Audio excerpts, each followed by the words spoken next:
बदनाम होगा, उसकी आवाज की ओर बढ़ेगी बढ़ेगी। आप जो चाहोगे वही होगा। आज की रात तो आप सरताज हैं, हाल ही में आया है तो आपका शहर है, आपकी गली है, आपका घर है, आपका मोहल्ला है, और अपने मोहल्ले में तो समझ। बहुत अच्छा प्रोग्राम आज की रात आप लोगों ने सुना और ये शो सुपरहिट कर दिया। आज ये मार्केट वैल्यू बढ़ा दी है आपने। मैं प्रणाम करना चाहता हूँ आप सब लोगों को, बहुत अच्छा लगा।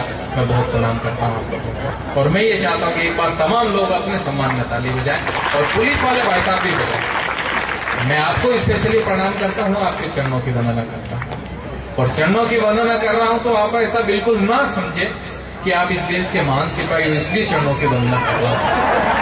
तो चरणों की वंदना महज इसलिए कर रहा हूं क्योंकि आपके चरण आपके आचरणों से तो अच्छे हैं। मस्ती की बात, ऐसा कुछ नहीं। बहुत अच्छा लग रहा है पुलिस वाले भाई साहब। मेरे तो एक मित्र है ऐसे जो है, वो पिछले दिनों मेरे से मिले, बोले जानी भाई क्या हाल है? मैंने कहा ठीक ठाक है। मैंने कहा तुम्हारे क्या हालचाल है? बोले यार काय के खाक हालचाल है, रात भर दौड़ना पड़ता है। मैंने कहा ऐसा क्या हो गया जो रात भर दौड़ना पड़ता है?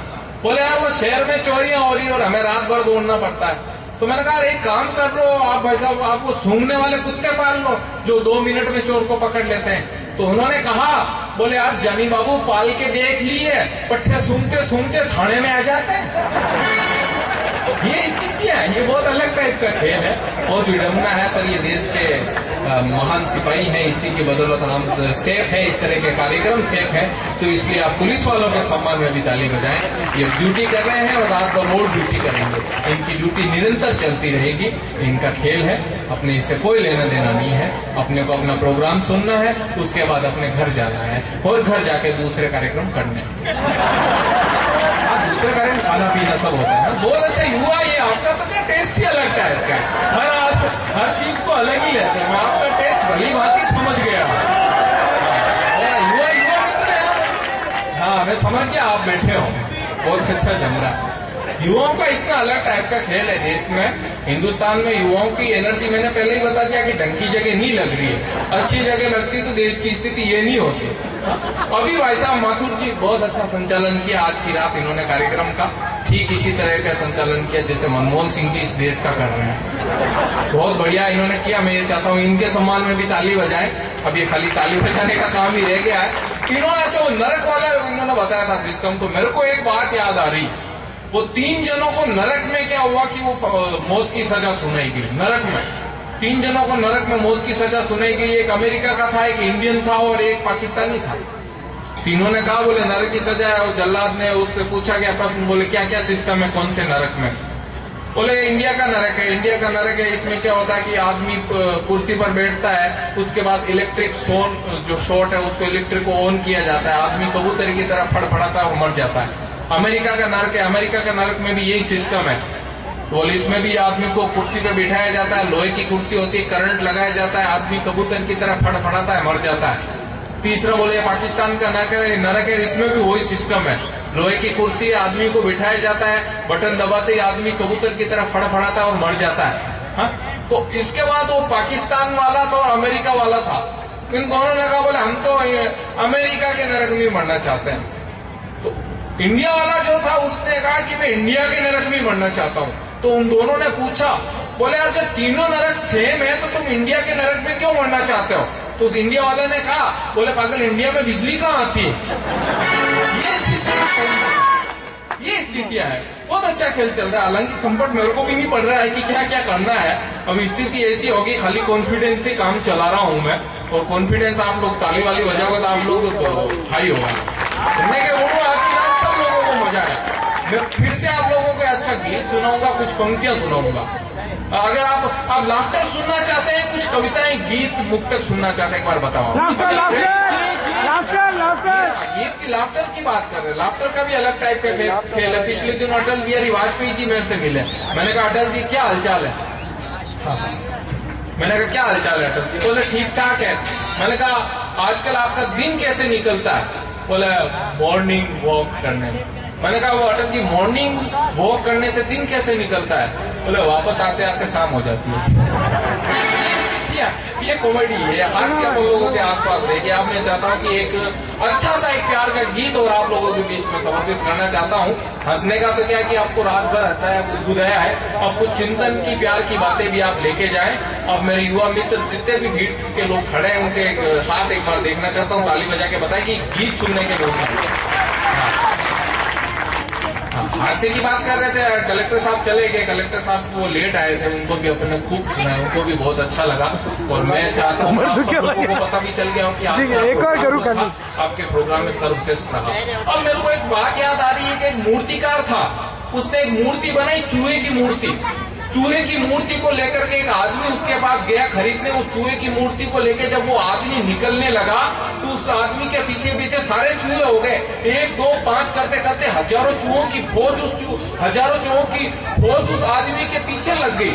वो आदमी घर के उधर गया, उधर भी चूहे पीछे, चारों तरफ जिधर भी जावे चूहे उसके पीछे पीछे चलते रहे। तो आदमी इतना परेशान हो गया, लास्ट में उसने क्या किया कि उस मूर्ति जो थी उसको जाके किसी कुएं में टिका दिया। सारे चूहे उस मूर्ति के पीछे पीछे कुएं में कूद गए। तो वो आदमी आया, उसने समझा, समझ बूझ के उस मूर्तिकार के पास गया और जाके उसको कहा, बोले भाई साहब आपके पास किसी नेता की मूर्ति है? ये स्थितियां, इस टाइप की मूर्ति अगर बन जाएगी तो देश का भ्रष्टाचार खत्म हो जाएगा। हा? वो एक बात आपने सुनी होगी, टोपी बेचने वाला, पिछली बहुत कल में आपने एक कहानी पढ़ी होगी, टोपी बेचने वाला। वो टोपी बेचने वाला जंगल में से टोपियां लेके जा रहा था, रास्ते में तेज धूप में 12-1 बजे उसको थकान महसूस हुई, तो उसने एक बड़ा सा छायादार वृक्ष देखा और इसके नीचे जाके लेट गया और टोपियों के गट्ठर को रख दिया। पेड़ पर बहुत सारे बंदर रहते थे, वो एक एक करके नीचे आए, सारी टोपियों के गट्ठर को खोला और एक एक करके सारी टोपियां लेके ऊपर चढ़ गए। शाम को 4-6 बजे जब टोपी वाले की नींद खुली तो उसने देखा केवल एक टोपी सिर पर लगी थी, वो बची थी। सारी टोपियां लेके बंदर ऊपर चढ़ चुके थे। तो उसको अपने दादा परदादा की कहानी याद आई, क्योंकि उसके दादा परदादा भी इसी तरह जंगल में से होके गए थे और उन बंदरों ने उनकी टोपियां ले ली थी। तो उसने अपने दादा परदादा की कहानी के मुताबिक सिर पर लगी टोपी को उतारा और बंदरों की ओर देखते हुए नीचे फेंका। 5 मिनट तक कोई हलचल नहीं हुई।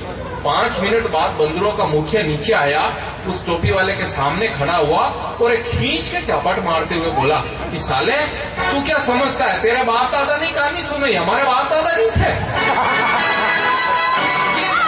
बच्चों की बात कर रहे थे, बच्चे इतने नटखट हो गए। अभी भाई साहब तो इनके घर पे चला गया, तो वो तो आपको किस्सा मैंने बता ही दिया था। तो बैठे हुए थे तो इसी टाइम इनके बच्चे ने उनसे जिद करी, तो साइकिल का भी मामला निपट गया। उसके बाद क्या हुआ कि रात के टाइम हम लोग खाना खा के बैठे हुए थे और हाँ, ये कार्यक्रम समाप्त होने वाला है, आप सब लोग खड़े हैं और निश्चित रूप से शायद इनका कुछ टाइम वगैरह का हो गया होगा, साउंड वालों का हाँ होने वाला है। बच्चों की बात करें ना थोड़ी, बच्चे तो आपके भी होंगे नहीं तो हो जाएंगे। हाँ, बच्चों की बात बता रहे थे। तो ये भाई साहब कहने आए, बोले मेरा वाला सुनो, वही सुना टेंशन मत, आपकी भी मूंगफलियां बिक गई आज की रात। तो हम लोग क्या खाना खा के बैठे हुए थे, तो इनका वो छोटा बच्चा, मैंने आपको पहले ही बता दिया था, बहुत ज्यादा नटखट है। उसने बोले टीवी देखेंगे, बोले ये तू सो जा, जाके काहे की टीवी देखनी है। उस दिन क्या वो शोले फिल्म आ रही थी, तो ये बच्चे को सुला दिया। बच्चा कहाँ सोने वाला था, उसने रजाई ओढ़ ली, पर वो सुन रहा था सब। वो शोले में आप लोगों ने देखा होगा, सब लोग जानते हुए वो सीन आता जिसमें वो गब्बर उसको कहता है, बोले बसंती 4-5 ठुमके लगा के दिखाई दो। जब वो सीन आया तो इनके कंठ में भी गब्बर आ गया। इन्होंने भाभी जी से कहा, बोले 3-4 ठुमके लगा के दिखाई दो। उसी टाइम इनका 8 साल का लड़का, जो माथुर जी का 8 साल का लड़का जो सोने का नाटक कर रहा था, रजाई को ऊपर फेंकते हुए बोला, बसंती इस कुत्ते के सामने मत नाचना। ये बच्चों का खेल है, देखिए ऐसा कोई कनेक्शन नहीं है। भाई साहब हमारे महान है, बहुत अच्छा लग रहा है। इन्होंने कहा था, बोले वही सुनाओ, इसलिए मैंने सुना है। हम तो ब्राह्मण है भाई साहब, जिसकी खाते हैं उसी की बजाते हैं। बच्चों की बात कर रहे थे वो। पिछले दिनों मैंने बताया, मैं एक हॉस्टल में काम करता हूँ, मैं बच्चों को क्या मंगवा देता हूँ, खाने पाने का सिस्टम जो भी होता है। पिछले दिनों अचानक चेकिंग आ गई, चेकिंग वाले आ गए, कलेक्टर साहब आ गए, बोले आप बच्चों के स्वास्थ्य का ध्यान नहीं रखते, ऐसी कैसी सब्जी मंगाते हो, दाल वाल हर कोई चलती थोड़ी है। तो मैंने कहा सर आगे से ध्यान रखूंगा। उसके बाद मैं क्या करता हूँ कि मैं बच्चों को क्या है कि 50 रुपए 60 रुपए दे देता हूँ, तो वो उसी हिसाब से क्या है कि सब्जी खरीद के लेके आ जाते हैं। रोज रोज कभी आलू कभी बैंगन ऐसे लेके आ जाते हैं। पिछले दिनों भाई साहब मेरे पास खुले नहीं थे, मैंने 500 का नोट दिया, पट्टे मुर्गे लेके आ गया। Thank you